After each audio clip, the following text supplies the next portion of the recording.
नमस्कार मित्रांनो. वृषभ राशीचा सगळ्यात महत्त्वपूर्ण ग्रह वैवाहिक जीवनासाठी मंगळ, जो की वृषभ राशीच्या तृतीय स्थानामध्ये नीच राशीमध्ये भ्रमण करणार आहे. महत्त्वाचं म्हणजे दिनांक 7 डिसेंबरनंतर तो वक्री होणार आहे. याचप्रमाणे वृषभ राशीचा जो स्वामी आहे शुक्र, जो की अष्टम स्थानात, ज्याला आपण मृत्यू स्थानामध्ये म्हणतो, भ्रमण करतो आहे. वृषभ राशीचा राजयोगकारक ग्रह शनी, जो की दशम स्थानामध्ये स्वतःच्या राशीमध्ये मार्गी असणार आहे. याचप्रमाणे बुध जो ग्रह आहे, जो की महत्त्वपूर्ण असा ग्रह आहे, हा सुद्धा दिनांक 16 तारखेनंतर जो वक्री होता तो मार्गस्थ होणार आहे. हे सर्व ग्रह याचप्रमाणे इतरही जे ग्रह आहेत त्याचे प्रभाव परिणाम संपूर्ण डिसेंबर महिन्यामध्ये वृषभ राशीवर कशा प्रकारे असणार आहेत, या सर्व संदर्भातली खुलासेवर चर्चा आपण या व्हिडिओमध्ये करणार आहोत. सुरुवातीला आपण चर्चा करू की तुमचं जे स्वास्थ्य आहे, मानसिक किंवा शारीरिक, हे नेमकं कशा प्रकारचं असेल. जसे की तुमच्या राशीचा जो स्वामी आहे शुक्र, जो की तुमचा षष्ठेश पण आहे, हा तुमच्या अष्टम स्थानामध्ये भ्रमण करणार आहे. आणि दिनांक 3 तारखेनंतर हा जो शुक्र आहे हा तुमच्या भाग्यस्थानामध्ये भ्रमण करणार आहे.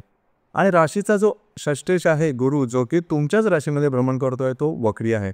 एकंदरीतच सांगायचं झालं तर या संपूर्ण महिन्यामध्ये तुमचं जे शरीर स्वास्थ्य असेल ते अतिशय उत्तम असणार आहे. सगळ्यात महत्त्वाचं म्हणजे शुक्र जो ग्रह अष्टमातून तुमच्या भाग्यस्थानात अगदी 3 तारखेला जाणार आहे. त्याच्यामुळे बऱ्याच प्रमाणात तुम्हाला शरीर स्वास्थ्यासंदर्भातले जे अनुभव आहेत ते येणार आहेत. ते एक शरीर स्वास्थ्य तुमचं खूप चांगलं असणार आहे. गेल्या महिन्याच्या शेवटला तुम्ही बघितलं असेल की स्वास्थ्याच्या संदर्भातले जे त्रास होते हे थोडेसे जास्त होते. परंतु या महिन्यामध्ये काळजी करू नका. डिसेंबर महिन्यामध्ये गोष्टी थोड्याशा वेगळ्या असेल.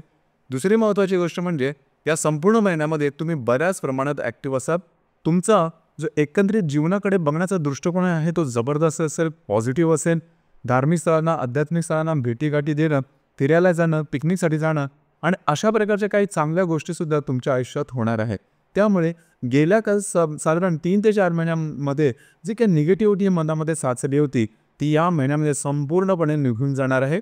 एक वेगळ्याच प्रकारचा आत्मविश्वास आणि ऊर्जा तुम्हाला या महिन्यामध्ये निश्चित दिसणार आहे. त्यामुळे शरीर स्वास्थ्याबद्दल कुठल्याही प्रकारचे ना मानसिक ना शारीरिक असे त्रास तुम्हाला होणार आहेत. हा जो महिना, हा महिना अतिशय उत्तम असणार आहे.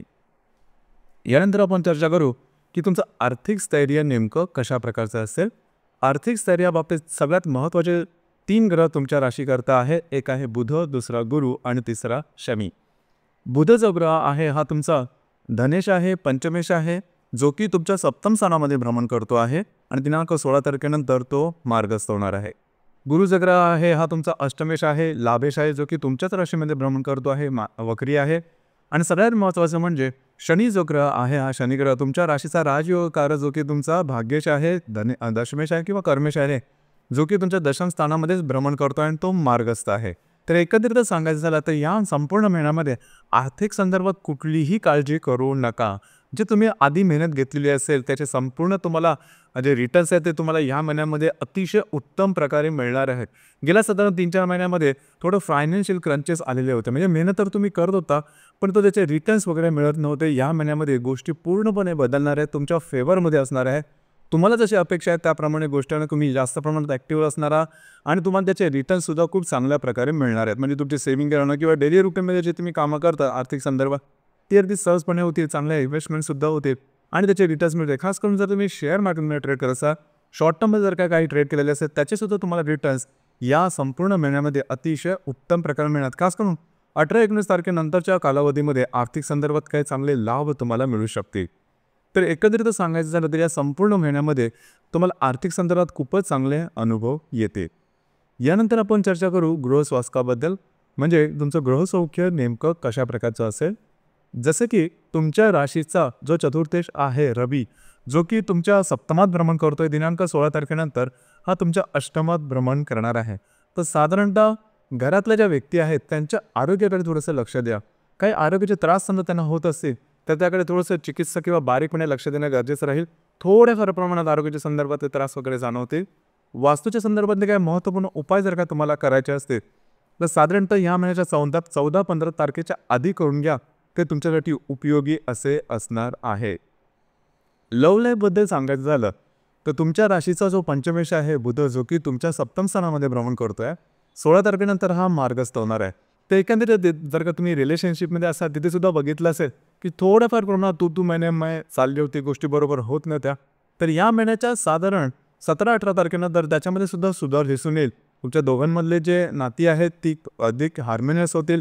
जर का तुम्हाला नवीन रिलेशनशिप बनवायची असेल तरीसुद्धा साधारण 17-18 तारखेनंतरचा जो कालावधी आहे तो तुमच्यासाठी शुभफलदायी राहील. याचप्रमाणे जे गर्भवती महिला आहेत त्यांच्यासाठी सुद्धा साधारण 18-20 तारखेनंतरचा जो कालावधी आहे तो अतिशय उपयुक्त असा असणार आहे. जे विद्यार्थी वर्ग आहे त्याच्यासाठी संपूर्ण महिना तुमच्यासाठी अतिशय चांगला असणार आहे. यानंतर महत्त्वाचं आहे ते म्हणजे वैवाहिक जीवन. वैवाहिक जीवनाच्या संदर्भात सांगायचं झालं तर तुमच्या अशा सर्वात महत्त्वपूर्ण ग्रह वैवाहिक जीवनाचा कारक तो म्हणजे मंगळ, जो की तुमचा सप्तमेश आहे, व्ययश आहे. मात्र तो आता तुमच्या तृतीय स्थानामध्ये नीच राशीमध्ये आणि सगळ्यात महत्त्वाचं म्हणजे तिथे तो वक्री होणार आहे. तिथे एक गोष्ट लक्षात घ्या, जर तुम्ही विवाहित असाल तर वैवाहिक जोडीदाराच्या आरोग्याकडे थोडंसं लक्ष देणं गरजेचं राहील. आरोग्याच्या संदर्भातले काही त्रास डोकं वर काढू शकतील. जर का त्यांना आरोग्याचे त्रास आधी होते तर त्यांचे जे लक्षणं आहेत ते त्यांना दिसू लागतील, तर काळजी घेणं गरजेचं राहील. या संपूर्ण महिन्यामध्ये तुम्ही बऱ्याच प्रमाणात ॲक्टिव्ह असणार आहात. फिरणं वगैरे जास्त होईल, मात्र त्याचे जे आउटपुट्स असतील ते चांगले मिळतील. तुमचे जे भावंड असतील त्यांच्याबरोबरचे नातेसंबंध थोड्याफार प्रमाणात ताणले जातील, तर या संदर्भात थोडी काळजी घेणं महत्त्वपूर्ण राहील. याचबरोबर कार्यक्षेत्राच्या संदर्भात सांगायचं झालं तर तुमच्या राशीचा जो कर्मेश आहे शनी, जो की तुमच्या 10व्या स्थानामध्येच भ्रमण करतो आहे आणि तो मार्गी झालेला आहे. तर या महिन्यामध्ये तुम्हाला तुमच्या करिअरच्या बाबतीमध्ये निरनिराळ्या सकारात्मक पॉझिटिव्ह अशा ऑपॉर्च्युनिटी संधी मिळतील की ज्या भविष्यात जाऊन तुमच्यासाठी अतिशय शुभफलदायी अशा असणार आहेत. तर अशा प्रकारचे काय ऑपॉर्च्युनिटी तुम्हाला मिळाला तर जरूर त्याचा लाभ घ्या. भविष्यात ते तुमच्यासाठी फायदेशीर असणार आहे. आणि या महिन्यामध्ये असं पण जरी बघितलं तर तुमच्यामधला जो कॉन्फिडन्स एनर्जी आहे ती जबरदस्त दिसून येईल. मेहनत तुम्ही जबरदस्त करा, फिरणं वगैरे थोडंसं जास्त होईल आणि अर्थातच त्यामुळे तुम्हाला ज्या संधी असतील त्यासुद्धा चांगल्या मिळतील आणि तुमची मेहनत वाया जाणार नाही एवढं मात्र निश्चित. आणि आर्थिक जो स्तर आहे तो अतिशय स्थिर स्टेबल असणार आहे. ज्यानंतर आपण चर्चा करू डे टू डे लाईफमध्ये ग्रहयोगांचे जे प्रभाव परिणाम असतील हे नेमके कशा प्रकारचे असेल. जसं की दिनांक 2 तारखेला हर्षल आणि शुक्राचा त्रिकोण योग होणार आहे.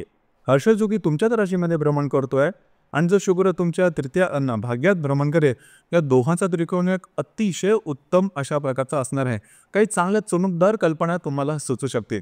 म्हणजे जर का तुम्ही प्रॉब्लेममध्ये कॉम्प्लिकेशनमध्ये जात असाल तर त्या संदर्भातले काही चांगले असे अनुभव तुम्हाला मिळू शकतील किंवा काही अशा आयडियाज कल्पना सुचतील की ज्यामुळे तुम्ही तुमचे जे प्रॉब्लेम्स आहेत त्याच्यावर मात कराल, पुढे जा, तुमचं प्रेरणा होईल, तुझा कॉन्फिडन्स चांगला होईल, काय चांगल्या इंट्युशन्स तुम्हाला येऊ शकतील, ज्याला अंतःप्रेरणा आपण म्हणतो त्या येऊ शकतील. जरूर त्यावर काम करा.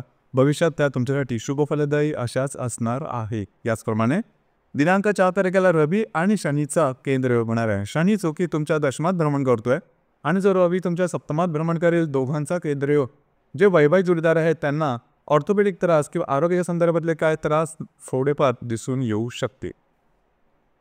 याचप्रमाणे दिनांक 7 तारखेला शनी आणि बुधाचा केंद्रयोग सुद्धा होणार आहे. तर जे तुमचे वैवाहिक जोडीदार आहेत त्यांच्याबरोबर मतभेद, मतवैचित्र अशा प्रकारचे काय अनुभव या दरम्यान येऊ शकते.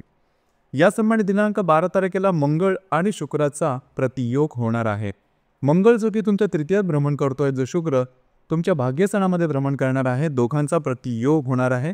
आरोग्याकडे थोडंसं लक्ष देणं गरजेचं राहील. कमिटमेंट, प्रॉमिसेस यापासून थोडंसं लांब राहणं गरजेचं राहील. या दरम्यान जर तुम्ही काय प्रवास वगैरे करत असाल तर स्वतःच्या आरोग्याकडे थोडंसं लक्ष देणं महत्त्वपूर्ण राहील. याचप्रमाणे दिनांक 18 तारखेला नेपच्यून आणि रवीचा केंद्रयोग होणार आहे. नेपच्यून जो की तुमच्या लाभस्थानामध्ये भ्रमण करतोय आणि जो रवी तुमच्या अष्टमात भ्रमण करेल, दोघांचा केंद्रयोग. आरोग्याकडे लक्ष द्या. याचप्रमाणे इझी मनीच्या मागे जाऊ नका. कमिटमेंट, प्रॉमिसेस यापासून थोडंसं लांब राहणं गरजेचं राहील. भावनेच्या आहारी जाऊ नका, कुठल्याही प्रकारचे कमिटमेंट करू नका. याचप्रमाणे दिनांक 20 तारखेला गुरु आणि शुक्राचा त्रिकोण योग होणार आहे. गुरु जो की तुमच्याच राशीमध्ये भ्रमण करतोय, वक्री आहे आणि जे शुक्र तुमच्या भाग्यस्थानामध्ये भ्रमण करेल, दोघांचा जो त्रिकोण योग आहे हा अतिशय महत्त्वपूर्ण असणार आहे.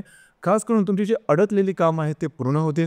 महत्त्वपूर्ण काही इच्छा अपेक्षा असतील तर या दरम्यान मार्गी लागू शकतील किंवा त्या संदर्भात काही चांगले मार्ग तुम्हाला सुचू शकतील. चांगल्या काही संकल्पना सुचवू शकतील. तुमचा कॉन्फिडन्स, एनर्जी लेवल जबरदस्त दिसून येईल. जी कामं हाती घ्या ते अगदी सहजपणे पूर्ण होताना दिसतील. आणि सगळ्यात महत्त्वाचं म्हणजे भाग्याची साथ तुम्हाला उत्तम प्रकारे लाभेल. ही गोष्ट अतिशय महत्त्वाची आहे की जी आत्तापर्यंत तुम्ही अनुभवलेली नव्हती. याचप्रमाणे दिनांक 27 तारखेला शनी आणि बुधाचा केंद्रयोग होणार आहे.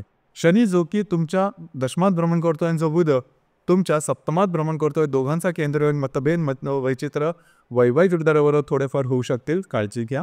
याचप्रमाणे दिनांक 28 तारखेला हर्षल आणि शुक्राचा केंद्रयोग होणार आहे. हर्षल जो की तुमच्या व्ययात भ्रमण करेल आणि जो शुक्र भाग्यस्थानामध्ये भ्रमण करतोय, दोघांचा केंद्रयोग थोडंफार स्ट्रेस टेन्शन थोडं जाणवे, परंतु त्याची काही काळजी करू नका. त्याचा मोठा परिणाम तुमच्या डेलीच्या जे नैमित्तिक तुमच्या दिनचर्येवरती होणार नाही. त्याच्या संदर्भात फारसा काही विचार करू नका. या महिन्याच्या ज्या अमावस्या आहेत त्या 2 वेळेला येणार आहेत. एक आहे 1 तारखेला, दुसरी आहे 30 तारखेला आणि जी पौर्णिमा आहे ती 15 तारखेला आहे. तर साधारण अमावस्या आणि पौर्णिमेच्या दरम्यान महत्त्वपूर्ण निर्णय घेऊ नका. आपण थोडेसे भावनातीत असतो, जास्त इमोशनल असतो. रविचंद्राचं आकर्षण पृथ्वीकडे जास्त असल्या कारणामुळे तर या दरम्यान घेतलेले निर्णय भावनेने घेतलेले असल्या कारणामुळे चुकण्याची शक्यता थोडीशी जास्त असते. त्यामुळे कमिटमेंट, प्रॉमिसेस किंवा वादविवाद जाणं यापासून थोडं लांब राहणं गरजेचं राहील. एकंदरीतच किंवा मोठ्या प्रमाणात सांगायचं झालं तर हा संपूर्ण महिना तुम्हाला विविध क्षेत्रामध्ये अतिशय उत्तम असणार आहे. स्वास्थ्य तुमचं चांगलं असणार आहे. तुमचा मूड खूप चांगला असणार आहे. आत्तापर्यंत केलेल्या कामाचं तुम्हाला आउटपुट खूप चांगलं मिळणार आहे. आर्थिक संदर्भात काही ठिकाणी नशिबाची साथ तुम्हाला खूप चांगली मिळणार आहे. याचप्रमाणे ज्या गोष्टीची तुम्ही अपेक्षा करत आहात किंवा ज्या मनामधील ज्या इच्छा, अपेक्षा, आकांक्षा आहे त्याची पूर्ती या महिन्यामध्ये होण्याची शक्यता बऱ्याच प्रमाणात आहे. एकंदरीत हा संपूर्ण महिना बराच चांगला राहील. फक्त तुमचे जे वैवाहिक जोडीदार आहेत त्यांच्या थोडंसं आरोग्याकडे लक्ष देणं महत्त्वपूर्ण राहील. तर मित्रांनो, हे होतं वृषभ राशीचं डिसेंबर 2024 करताचं संपूर्ण राशीफळ. धन्यवाद.